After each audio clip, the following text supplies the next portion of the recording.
자, 이번에는 그 네. 통화 정책에 대해서 한번 이야기를 해보죠. 그 미국의 통화 정책. 어차피 지금 네. 연준을 중심으로 한 달러 세계가 네. 지금 세상을 이끌고 있는 거니까. 네. 지금 얼마 전까지만 해도 그 경기를 좀 더 부양시키기 위해서 트럼프 대통령은 마이너스 금리까지 언급을 했다가 쏙 들어갔단 말이죠. 네네. 네. 그 왜 들어갔는지, 왜 지금은 조용한지 이런 이유에 대해서도 여러 가지 이야기들이 있는데 네네. 우리 부장님은 어떻게 보시나요? 저는 뭐 뻔한 것 같은데 그냥 달러가 약하니까 더 이상 마이너스 금리를 푸시할 이유가 없는 거예요. 그러니까 트럼프의 목적은 물론 이제 금리를 낮게 유지하는 것도 이제 트럼프가 원하는 부분이긴 하지만 이미 미국의 기준금리는 0에서 0.25%입니다. 그러니까 사실상 제로고 여기서 금리를 더 떨어뜨리게 되면 이제는 마이너스 금리로 가는 거예요. 그렇죠. 그러면 이제 과연 마이너스 금리를 원하느냐 하는 부분인데 미국 입장에서는 그 마이너스 금리 정책이 그렇게 긍정적이지 않다라는 그런 분석들이 많아요. 특히 연준 내에서도 다른 나라하고는 미국은 좀 금융 시스템이 다르기 때문에 마이너스까지 가져가는 거는 그렇게 옳지 않다. 그리고 이제 대표적으로 미국 같은 경우는 이제 흔히 말하는 그 직접 금융 시장이 발달해 있기 때문에 유럽이나 우리나라 같은 경우는 이제 뭐 등급이 낮은 여류의 기업들이 직접 은행에 가서 뭐 대출을 하는 형태로 자금을 조달하거든요. 네. 근데 미국은 회사채 시장이라고 하는 또 하이힐드 시장이라고 하는 이른바 이 투기 등급을 가진 회사들도 얼마든지 이 채권 시장에서 자금을 조달할 수 있습니다. 그러다 보니까 이들 입장에서는 굳이 뭐 금리를 마이너스까지 가져갈 필요는 없는 거예요. 사실 자본 시장에 대한 접근성이 너무 뛰어나기 때문에. 그리고 미국은 이제 단기 자금에 투자하는 MMF 잔고들이 상당히 높은데 갑자기 벼랑간 이제 단기 자산 쪽에서 마이너스 금리를 부여하게 되면 오히려 시중의 유동성을 풀려고 금리를 마이너스로 가져가는데 단기 자금에 투자했던 자금들은 마이너스 금리까지 주고 내가 여기에 돈을 맡기고 싶지 않아 라고 하면서 이제 오히려 자금을 빼게 되면 오히려 마이너스 금리 인하가 예상했던 거와는 정반대로 이 시중 유동성들을 이렇게 좀 위축시킬 수 있기 때문에 이제 그런 모든 고민들을 한 결과 미국 중앙은행이 판단하기로는 미국은 금융 시스템적인 측면에서 마이너스 금리가 적당하지 않아 이제 이렇게 얘기를 하고 있는 거고요. 트럼프는 이제 그 얘기 뭐 듣지도 않고 그냥 무조건 마이너스 금리 얘기했었는데 이제 그 이유는 달러화가 강하니까 지금 이제 트럼프는 올해 11월에 재선을 치러야 되고 결국 이제 자기들의 이제 표를 주도 가져오는 러스트벨트, 그다음에 판벨트 이쪽에게 뭔가 이제 혜택을 줘야 되는데 결국은 달러 약세가 원하는 최종 목표거든요. 마이너스 금리가 목표가 아니라 달러 약세가 목표인데 지금은 마이너스 금리 안 가도 달러 인덱스가 지금 뭐 2년 내 최저치로 좀 떨어져 있으니까 트럼프 입장에서는 굳이 여기서 마이너스 금리를 더 얘기할 필요는 없는 상황이라고 저는 보고 있어요. 그러면 지금 달러 약세가 된다는 것은 결국 이제 그 수출과 관련돼서 상당한 경쟁력이 생긴다는 얘기잖아요. 네네네. 그러면 달러 마이너스 금리를 하지 않았는데도 달러가 약세로 전환된 네네. 이유는 뭔가요? 저는 이제 두 가지가 좀 섞여 있다고 보는데 기본적으로 이제 제가 달러화에 대해서 가지고 있는 생각은 그 달러 스마일이라는 이론이 있어요. 뭐 이론이기도 하고 발견된 거긴 한데 그 어떤 얘기냐면 원래 한 나라의 통화 가치는 그 나라의 펀더멘탈 여건을 따르게 되어 있잖아요. 네. 그러니까 그 나라의 경제 여건이 취약해지면 그 나라의 통화 가치가 떨어지는 게 정상이에요. 그게 이제 일반적이겠죠. 그렇죠. 예.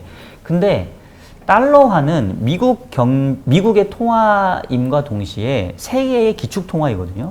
그래서 달러화는 미국 경제의 펀더멘탈 여건에 좌우되기도 하지만 이른바 안전자산으로서의 기축통화의 역할도 하게 되거든요. 그래서 무슨 얘기냐면 달러 스마일이라고 하는 게 이제 제가 뭐냐면 미국 경제가 극단적으로 안 좋아지게 되면 달러화가 약해져요. 네. 네. 근데 극단적으로 미국 경제가 엄청 좋아지게 되면 그때도 달러화는 약해져요. 그러니까 이게 상당히 아이러니한 거죠. 네, 그러네요. 예. 근데 이제 왜 그런 현상이 나타나냐면 아까 얘기했던 것처럼 만약에 미국 경제가 안 좋으면 미국 경제가 안 좋으니까 그거에 맞서서 달러가 약해지지만 반대로 미국 경제가 좋으면 미국은 또 엄청난 소비 국가이고 미국이 좋음으로 인해서 세계 경제도 같이 끄는 게 있기 때문에 이른바 이제 비달러화 자산에 대한 수요, 흔히 말하는 위험 자산에 대한 수요가 높아지거든요. 네. 그래서 그러면 이제 지금 상황을 최근에 달러가 약세인데 미국 경제가 안 좋아져서 나타나는 달러 약세냐 아니면 그러니까 리스크 온 사람들이 뭔가 달러화가 아닌 비달러화 자산을 선호하기 때문에 나타나는 달러 약세냐 이제 이 부분을 저는 이제 구분해야 된다고 보는데 지금은 사실 그게 섞여 있다고 보는 거예요. 아이러니하게도. 왜냐하면 경제적으로 봤었을 때는 지금 코로나에 가장 많은 그 확진자 수를 내고 있는 게 이제 미국이고 또 2분기 성장률이 마이너스 30 몇 % 나왔고 그러다 보니까 달러화가 미국 경제만 보면은 강해질 이유가 없네. 특히나 최근에 달러화와 반대급부에 있는 유로화가 엄청나게 지금 강해졌잖아요. 유럽은 미국보다는 코로나 방역에 조금은 그래도 성공적이었고 최근에 유럽 회복 기금이라고 하는 재정 통합에 한 발 더 다가서면서 예전에 비해서는 유로화가 좀 믿을만 하겠는데 이제 이런 상대적인 미국 경제 대비 유로 경제의 뭔가 우월성에 의해서 지금 이제 달러가 약해진 부분이 있어요. 그 다음에 플러스 연준이 이렇게 아까 얘기했던 것처럼 돈을 무지막지하게 풀어대니까 이런 상황이면 내가 뭔가 위험한 자산에 한번 투자를 해보는 게 좋지 않을까? 리스크 온. 지금 세계 주식시장이 다 날리니까. 그렇죠. 예, 그것도 섞여 있는 거죠. 그래서 지금 달러 약세는 상당히 조금 어떻게 보면은 상반되는 요인들이 같이 섞여 있는 장세라고 보고 있고요. 뭐 그렇다고 보면은 달러 약세도 저는 그렇게 금방 끝날 그런 현재의 시류는 좀 아니지 않나. 조금 더 가지 않겠냐 이렇게 생각을 하고 있습니다. 네. 그러면 이제 보통 이 달러가 약세가 되면 벌어지는 현상이 미국 그 달러 자산 가지고는 수익을 내기가 어려우니까 네네네. 이것이 보통 달러 캐리 트레이드라고 해서 이제 그 다른 나라로 이 돈들이 이동을 하는 거잖아요. 더 높은 수익을 찾아서. 네네. 그러다 보니까 그 신흥국에 대한 네. 그 투자가 많이 일어나게 될 것이고 신흥국에 대한 어떤 자산의 버블 현상 혹은 네네. 뭐 그 성장 이게 폭이 되게 클 것이다 이런 얘기들도 있잖아요. 네네. 이거는 그럼 어떻게 이해를 해야 될까요? 그러니까 사실 이게 이제 다 돈놀이인 것 같은 게. 그러니까 우리가 어디에다 돈을 집어넣을 것이냐 이 네네. 얘기죠 결국은. 네, 네. 그러니까 사실 뭐 물론 그 신흥국들 중에서는 이제 펀딩 코스트가 높은 게 정말 중요한 그런 그 뭐 국가나 기업들이 있어요. 이제 이런 애들한테는 그냥 돈만 공급을 해주면 뭐 그 나라 산업이 좋아지고 경제가 좋아지는 애들한테는 실질적으로 뭐 그냥 달러화가 약해지고 그래서 그 글로벌 어떻게 보면은 뭐 스마트머니라고 해야 될까요? 뭐 투기성 자금들이 그들 나라로만 흘러가도 뭔가 이제 도움이 되는 뭐 꼭 미국 경제가 좋아져서 뭐 수입을 늘리지 않다 하더라도 이제 그런 애들은 분명히 최근 상황들이 일정 부분 좀 도움을 받을 텐데 지역별로 봤었을 때는 지금은 뭐 딱히 뭐 어느 지역이다 이렇게 얘기하기는 좀 쉽지는 않은 것 같고 결국은 지역보다는 그 경제의 구조가 중요한 것 같아요. 나라의 경제 구조. 뭔가 예를 들면 뭐 관광 산업을 기반하고 있는 그 유럽의 그 카리브해를 그 지중해를 둘러싸고 있는 국가들 이런 애들은 사실 별 도움 안 되죠. 오히려 뭐 그들 통화 가치가 비싸지면은 관광 수요가 더 줄 수 있겠죠. 그렇죠. 네, 그런 거는 별로 도움이 안 될 것 같고. 근데 이제 뭐 예를 들면 뭐 제조업 기반 뭐 이런 쪽은 물론 이제 통화 가치가 비싸지게 되면 수출의 가격 경쟁력은 낮아진 부분이 있겠지만 제조업 쪽에서의 경쟁력을 가지고 있다라고 한다면 예를 들면은 내가 투자를 해서 뭔가 생산만 하게 되면 팔 수 있는 여건이 있는데 내가 지금 당장 돈이 없어가지고 투자를 못해서 막 이렇게 흔히 말하는 흑자 도산?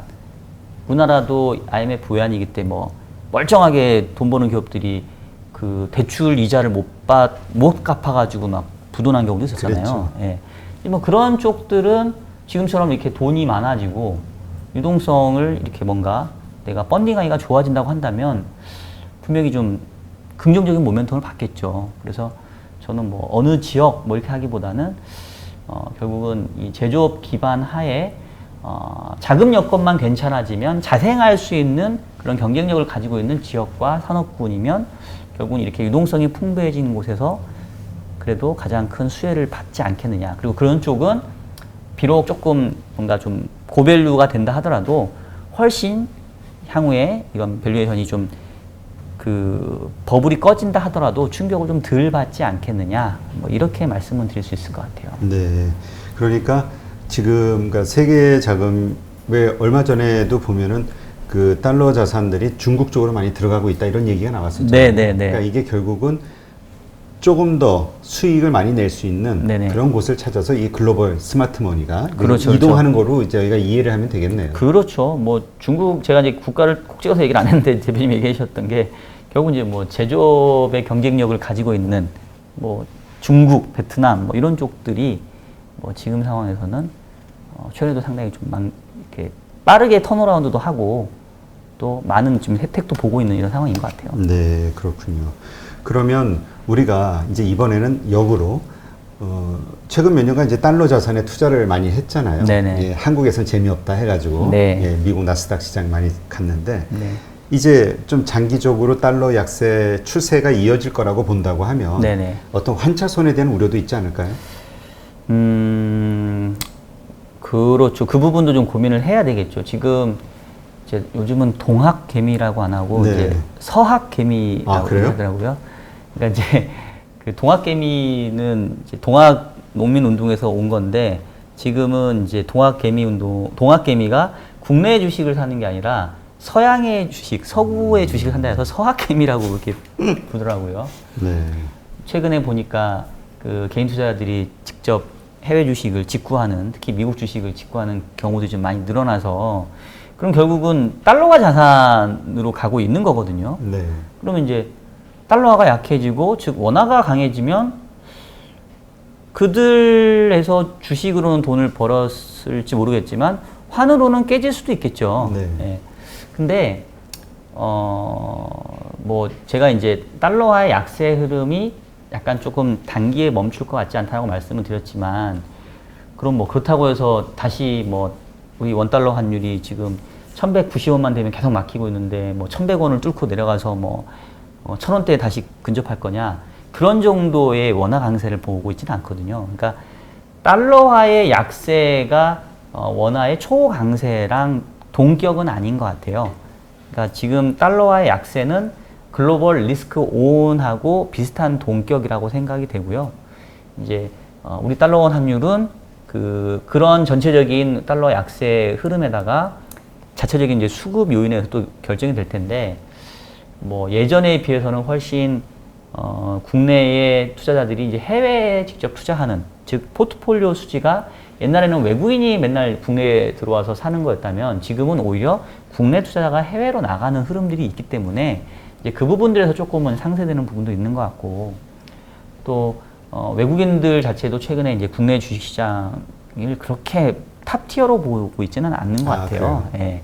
2월부터 5월까지는 계속 한 25조 정도 자금을 빼 나갔고 지금 최근에 한 지난주부터인가 이제 삼성전자 조금씩 사들이는 것 같은데 뭐 옛날처럼 아주 이렇게 적극적인 매수는 아닌 것 같아서 그렇게 보면은 해외 투자를 함에 있어서 나중에 이제 원화로 환산했었을 때 환차손을 걱정할 정도로 그렇게 급격한 원화 절상 정도로 갈 상황까지는 아닌 것 같고 원화가 절상되면서 나타날 수 있는 환차손 가능성하고 내가 해외 주식 투자에서 기대할 수 있는 이 주가의 상승률 뭐 이 부분들을 이렇게 비교를 해가면서 투자를 하는 건 맞는데 지금 상태에서는 그래도 원화의 절상에 따른 환차손 가능성보다는 조금 해외 주식에서의 주가 상승률에 대한 기대치가 아직은 조금 더 높지 않을까 뭐 이런 생각을 저는 하고 있습니다. 네, 그렇군요. 그러면 지금 그러니까 달러 약세를 기조로 해서 이제 사실 그 모든 물가들이 실물 어떤 경제들이 이제 안 좋잖아요. 안 좋다 보니까 이제 여러 가지 그 물가 상황이 디플레를 걱정할 정도로 지금 그 낮은 상황인데 네네. 거기에는 뭐 또 아까 말씀하셨듯이 플랫폼 기업들의 어떤 역할도 있는 거고요. 네네네. 근데 이러한 디플레이션 우려가 네. 결국은 경제를 더 침체시키는 거 아니냐 이런 네네. 얘기를 하시는 분들도 있거든요. 네네. 그러니까 올드 이코노미에서의 그러니까 올드 이코노미라고 하니까 또 약간 고리타분하게 느껴지기도 하는데 그냥 예전에 전통 산업 네. 그리고 이제 지금은 뭐 언택트로 대변되는 언택트 플러스 이제 새로운 기술, 신기술. 그러니까 아까 제가 말씀드렸던 BBIG 중에 배터리 바이오 인터넷 게임이 있는데 인터넷하고 게임은 약간 언택트에 가까운 거고 그다음에 배터리 바이오는 뭐 언택트라기보다는 약간 새로운 기술, 흔히 말하는 결국 이제 전기차 이제 테마주인 거잖아요. 이거는 이제 과거에 없었던 기술이니까 뭐 이 코로나하고는 상관이 없고. 그래서 이런 쪽들이 이제 각광을 받는 이제 이런 세상이 되어 가고 있는데 중요한 거는 우리가 이제 정책을 담당하는 그 입안자들, 경제 정책을 담당하는 입안자들이 성장의 목을 매는 이유는 고용 때문이거든요. 그러니까 중국도 뭐 바오바 뭐 성장률 6% 이상, 7% 이상 유지를 해야 되는 이유는 농민공들이 쏟아져 나와서 이제 산업화되는 그 일꾼으로 쓰여지는데 이들을 흡수할 만한 결국은 이 노동시장이 있어야 되는 얘기거든요. 그렇죠. 우리나라도 마찬가지로 청년들이 이제 대학을 졸업하면 취업을 해야 되는데 성장을 해야 일자리를 줄 거 아니에요. 지금처럼 언제까지 뭐 이렇게 뭐 어르신들 이렇게 이럴 수는 없잖아요. 근데 이게 저는 이제 이 코로나가 가져올 약간 부정적인 그 향후 미래의 약간 디스토피아적인 그런 게 옛날에 비해서의 성장에도 못 미칠 뿐더러 이제는 성장을 하더라도 같은 성장 하에서 만들어냈던 고용의 창출 효과는 그보다도 또 훨씬 떨어질 거다라는 게 이제 우려되는 부분이거든요. 네.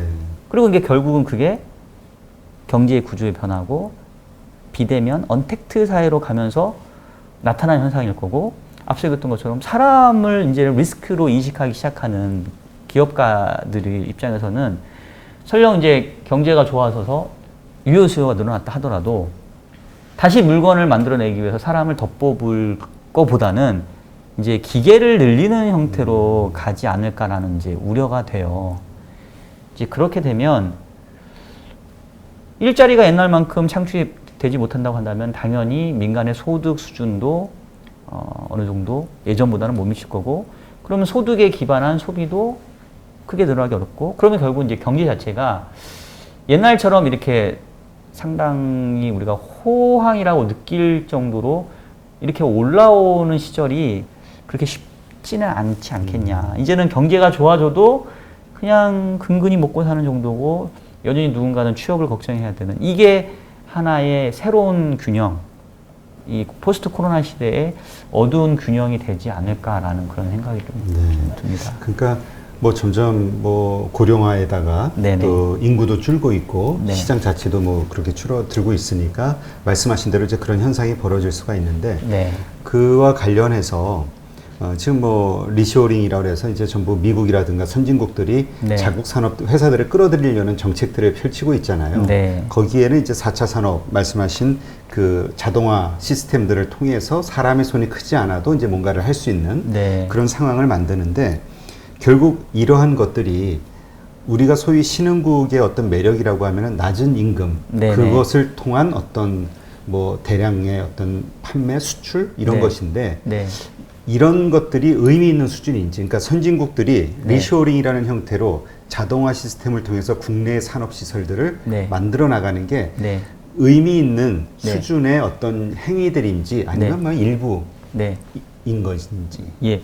그러니까 아까도 했던 것처럼 이 코로나가 향후 한 10년에 걸쳐서 나타나는 그런 어떤 경제 질서의 변화를 매우 앞당기고 있다라고 생각을 하고요.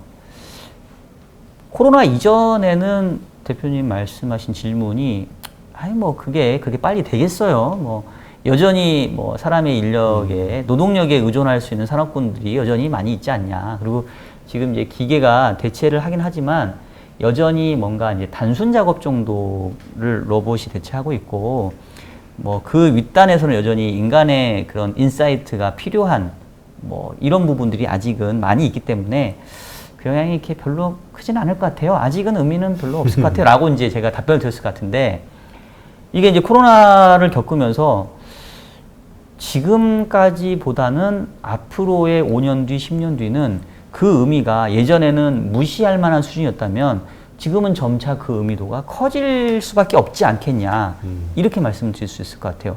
그게 당장 그래서 내년, 뭐 내후년 이거를 바꾼다라고 얘기하지는 않겠지만 이렇게 장기에 걸쳐서 나타날 수 있는 그런 의미의 변화를 상당 부분 땡겨서 빠른 시간 안에 이제는 정말로 기계화를 통해서 리쇼어링, 해외에 있던 생산기지 다 옮겨. 그럼 이제 신흥국들 입장에서는 우리가 그나마 경쟁력이 낮은 임금인데, 이거 우리 이제 경쟁력이 없네? 뭐 이런 그 어떤 고민에 빠지는 시기가 예전보다는 분명히 빨라지지 않겠냐. 그게 당장 내일 모레, 내후년은 아니더라도. 네. 그러면 우리가 이 코로나 이후 이러한 어떤 사회 변화가 조금 더 빠르게 진행이 될 것이라는 점에 유의를 하면서 네네. 그러니까 좀 우리가 항상 이렇게 좀 주의 깊게 봐야 되는 포인트를 뭘로 보면 될까요? 어떤 변화? 네. 일단은 이제 거의 이제 마지막 마무리 부분인 거죠, 지금. 네네. 아까 이제 뭐 투자와 관련돼서 뭐 지역이나 섹터를 어떻게 이제 고민할지 이제 부분 이제 말씀을 조금 드렸던 것 같고 결국 이제 코로나 디펜던트라고 말씀을 드리면서 코로나가 조금 더 장기화된다 한다면 여전히 언택트가 이제는 새로운 주도 산업으로 자리를 매김하면서 기존의 올드 이코노미가 이러한 새로운 이 주도 산업과 어떻게 협업을 하면서 쫓아갈 것인지를 고민하고 그 고민한 결과치가 나타나면 이제 그게 이제 주식시장에서는 너까지 쳐줄게, 이제 너도 끼워줄게 이리 와, 이렇게 될 것 같다. 이제 이 말씀은 다시 한번 좀 드리고 싶고요. 근데 이제 한 가지 이제 지금 이제 마무리를 하는 그런 투자에 대한 조언을 하는 상황이라고 한다면 요거는 조금 그 우리가 고민을 해야 될 게 이제 저는 기본적으로 이 코로나 현재 상황이 단기에 그칠 것 같지 않고 그로 인해서 어쩔 수 없이 불가피하게 정부와 한국은행이 합작해서 돈을 푸는 그래서 유동성 장세가 지속될 거니까 현금이 아닌 다른 걸 사야 되고 현금이 아닌 다른 거에서는 아까 얘기했던 이런 산업의 변화들을 중요하게 봐야 됩니다라고 얘기를 했는데 리스크는 없냐? 그렇죠. 이렇게 이렇게 소리가 우리가 깜짝 놀랄 정도로 리스크는 없냐? 갑자기 벌어지는 상황. 네, 이거는 이제 저희가 또 시나리오를 고민을 해야 되거든요. 그래서 그 얘기를 이제 제가 지금까지는 계속 뭔가를 투자하라만 얘기했으니까 우리가 이런 상황이 벌어지면 이거는 우리가 좀 주의해야 돼. 이제 요거를 그렇죠. 우리가 드려야 될 것 뭔가 같아요. 이렇게 딱 변곡점의 징조들. 그렇죠. 예. 이게 중요하죠. 아마 2013년 정도였었을 거예요. 그 당시에 테이퍼 텐트럼이라는 게 있었습니다. 네이버에 치시면 잘 설명이 되어 있어요. 이제 간략하게 설명을 드리면 2008년도 금융위기 이후에 그 당시에도 미국 중앙은행이 막대하게 유동성을 공급을 했는데 이제 한 2013년 정도 되니까 이제 경제가 어느 정도 살만해졌을 거 아니에요. 근데 여전히 중앙은행은 계속 돈을 풀고 있었어요. 하지만 이제 고민이 시작된 거죠. 이제 경제가 위기 상태에서 벗어났는데 계속해서 돈을 풀면 아까 얘기했던 것처럼 그분이 오는 거 아니냐, 즉 인플레가 오는 거 아니냐. 그러면 그 전에 우리 중앙은행 입장에서는 유동성을 환수하는 거에 대한 고민도 시작해야 된다. 그러면서 이 버냉키 그 당시에 연준 의장이 잭슨홀 미팅인가 뭐 이렇게 중앙은행들이 컨퍼런스를 하는 곳에서 향후에도 유동성을 공급하겠지만, 즉 양적 완화, 중앙은행이 시중에 있는 채권을 사주는 형태로 금융기관에 유동성을 공급하겠지만 그 채권을 사주는 규모를 점차 줄여가는 거를 고민해보고 있다라는 한마디를 던져요. 그러니까 잘 들으셔야 되는 게, 그러니까 마치 그 수조에 물을 받는데요. 물이 막 콸콸콸 쏟아지고 있어요. 계속. 근데 수도꼭지를 물을 이제 더 공급하지 않고 물을 퍼낼 거야 라고 얘기한 게 아니고 지금 콸콸콸콸 물이 쏟아지고 있는데 이제 수도꼭지를 조금씩 잠글지를 고민을 할 거야 라고 얘기를 한 거죠. 아주 그냥 스무스하게. 스무스하게. 그 얘기는 뭐냐면 여전히 수조에는 물이 차오르고 있잖아요. 그 얘기는 계속 유동성은 공급되고 있잖아요. 근데 시장에서는 엄청나게 이제 쇼크를 받은 거죠. 지금과 같은 막대한 유동성이 언제까지나 공급되는 건 아니구나. 이제는 언젠간 유동성 환수도 갈 수 있겠네. 이러면서 모든 자산시장에서 투매가 나타나기 시작했어요. 채권 가격도 막 오르고 주가도 폭락하고. 그러니까 이제 무슨 얘기냐면 지금은 이제 당장은 뭔가 유동성을 환수할 만한 움직임들이 잘 안 보이거든요. 그리고 미 연준도 그 점도표라는 걸 통해서 이제 포워드 가이던스를 강화하고 있는데 즉 내가 향후에 현재 통화 정책을 언제까지는 유지해 줄 거야. 언제 정도 변화할지를 고민해 볼게. 이렇게 이제 커뮤니케이션을 강화하는 게 바로 포워드 가이던스, 선제 안내인데 지금 점도표도 그 중에 하나거든요. 그 점도표 보면 2022년까지는 현재 금리를 올리지 않겠다라고 이렇게 어떻게 보면 이제 자기의 패를 보여놨단 말이에요. 약속을 한 거죠, 시장이. 예. 근데 만약에 그 전에라도 중앙은행이 다시 이 정도면 이제 더 돈 퍼부을 필요 있어? 조금 이제 유동성 환수도 우리가 고민해봐야 되는 거 아니야? 라는 얘기가 나오기 시작을 하면 저는 그때는 아이러니하게도 그 시기는 아마도 코로나가 조금 잡히는 시기일 거예요. 경제가 조금 이제 다시 정상적인 궤도에 가는 시기. 그러면 그때 오히려 자산시장이 한번 조정다운 조정을 겪지 않겠냐. 추세가 꺾이는 건 아니지만 지금까지 말씀드렸던 큰 그림은 유효하지만 화무 11홍이니까 열흘 내내 꽃이 붉을 수는 없잖아요. 그렇죠. 예. 결국은 그 트리거가 뭐냐라고 한다면 유동성을 흡수할 게도 아니고 이제 유동성을 지금 정도 상황이면 계속해 무지막지하게 때려 부을 필요는 없는 거 아니야? 그러니까 스스로 의문을 던지는. 그렇죠. 그런 얘기가 나오면 결국은 현재의 자산시장은 다 이런 유동성이 이렇게 부풀려 올려놨기 때문에 그럼 그때는 한번 시장이 조금 놀랄 수도 있겠다. 근데 이제 그런 상황은 역설적으로 코로나가 어느 정도 좀 진정되고 흔히 말하는 백신이나 뭔가 치료제가 나와서 이제 경제 활동들이 조금씩 정상화되는 시기가 되면 오히려 그때가 자산시장 입장에서는 요번 사이클에서 1차 정점, 그다음에 약간의 조정을 볼 수 있는, 그래서 그거에 대한 그 고민은 항상 하시면서 투자에 임하시는 게 좋겠다. 그 말씀은 제가 꼭 전해드리고 싶습니다. 그러면 이런 질문을 생기는 분도 있을 것 같아요. 네. 연준이 2022년까지는 금리 인상 안 할게 약속은 했지만 네네. 상황이 좋아지면 네. 아까 말씀하신 대로 그냥 그런 정도 언급에서 끝날지 아니면 네. 그 약속을 번복할 수도 있는 것인지 예. 그 이제 연준의 신뢰 문제와 관련된 건데 네네. 실질적으로 그게 가능한가요? 번복할 수도 있는 게? 그렇죠. 있죠. 그래요? 예. 우리가 어떤 사람들은 그건 네. 무조건 믿고 있거든. 2020년까지 안 한댔어. 안 네네. 해. 네. 그러나 무조건 믿으면 안 되는 거네요, 그게. 그러니까 그들은 아까 얘기했잖아요. 코로나 디펜던트라고 얘기를 했지. 우리는 무조건적이야 이런 얘기는 하진 않았어요. 예, 그래서 제가 이제 전제가 있군요. 2020년까지 안 할게. 그렇죠. 단 코로나. 그렇죠. 그리고 이제 그 점도표도 빠져나갈 구멍은 있는 게 그게 우리 연준의 공식적인 그런 어떤 통화 정책의 향후의 전망이 아니고 그 연준 위원들 중에서도 그 투표권이 없는 사람들도 자기 예상치를 찍는 거기 때문에 현재 우리 연준 내 컨센서스는 2022년까지는 금리를 올릴 일이 없을 겁니다. 라는 게 현재 우리 컨센서스예요. 라는 거지.